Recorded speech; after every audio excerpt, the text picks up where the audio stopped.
Je ne suis pas du genre à psychoter ni à être paranoïaque. Mais là, je ne sais plus quoi faire. Il faut que je raconte cette histoire. Tout a commencé lorsque j'ai emménagé avec ma famille dans une banlieue plutôt aisée. Une banlieue de bourgeois, quoi. Mon père venait d'être promu. La maison était belle et le quartier chic. Ce n'est pas vraiment mon truc, le chic. Ça ne l'a jamais été d'ailleurs. Mes parents avaient eu la chambre moyenne, car ma petite sœur avait réclamé la plus grande. J'ai donc hérité de la chambre la plus petite, vu que c'était moi qui avais le moins de choses, et qu'il ne restait que celle-ci. J'avais simplement une commode, une petite télé avec une console de jeu, et mon lit simple. On avait mis le lit contre le mur de ma nouvelle chambre. Tout se passait bien au départ. J'avais recouvert les murs de mes posters de groupes métalleux, étalé quelques boîtes de jeux vidéo près de ma télé.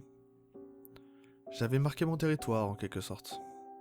La première semaine, j'avais du mal à dormir.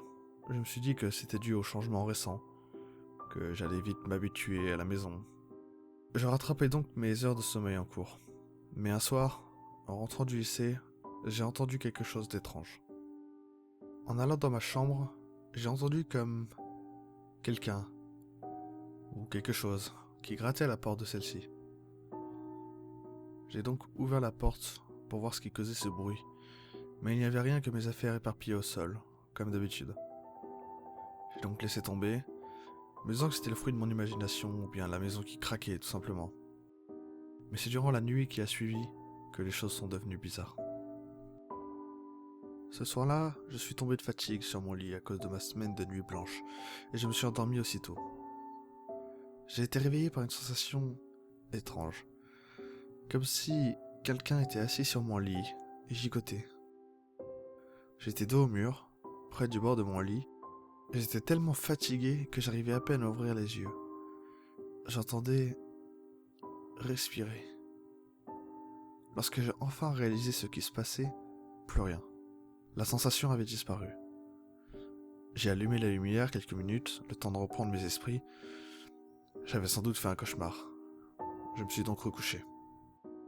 Le lendemain soir, en faisant mes devoirs au milieu de ma chambre, j'aime bien travailler au calme sur le sol de mon domaine, j'ai entendu comme un grattement encore.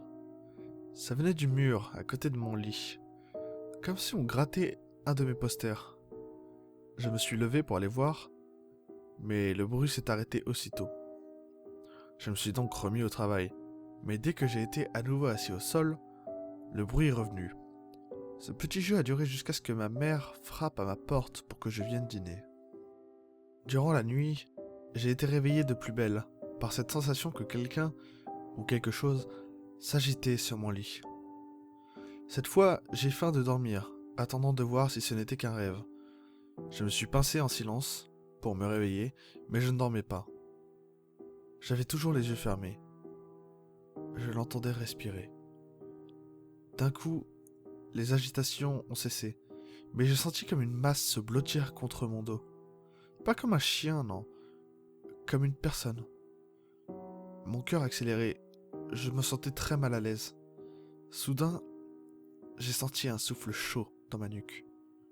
J'ai crié et allumé ma lampe, mais plus rien. Ces expériences nocturnes se sont répétées pendant 2 semaines, sans compter les grattements réguliers. Mes parents pensaient que j'étais stressé, que je faisais des cauchemars à cause des récents événements, que j'étais un ado perturbé. Mais je savais que je ne rêvais pas. Du moins, je le sais depuis la dernière expérience que j'ai eue. Ma dernière expérience avec la chose de la nuit s'est produite il y a une semaine. Cette fois, j'avais décidé de voir ce qui me causait tant de terreur nocturne. Je m'étais muni d'une lampe torche que j'avais cachée avec moi sous la couette, et je l'ai attendue. J'ai à peine eu le temps de m'endormir que cette masse s'est à nouveau manifestée.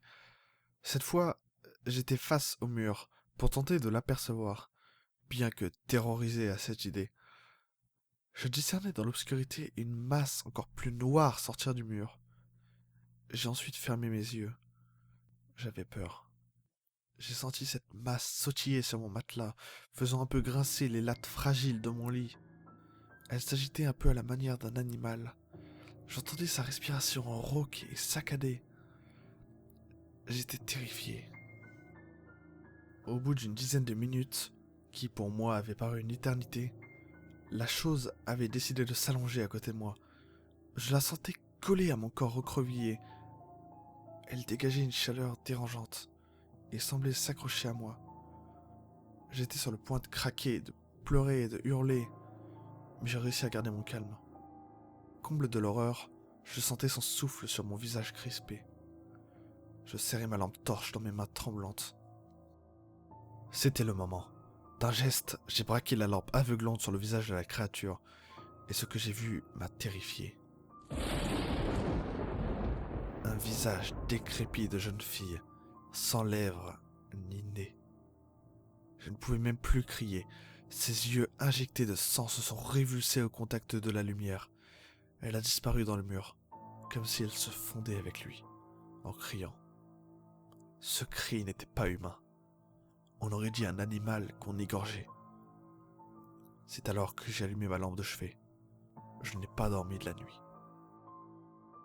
Le lendemain, j'ai imploré ma sœur d'échanger de chambre, aidée par mes parents qui n'en pouvaient plus de m'entendre la nuit.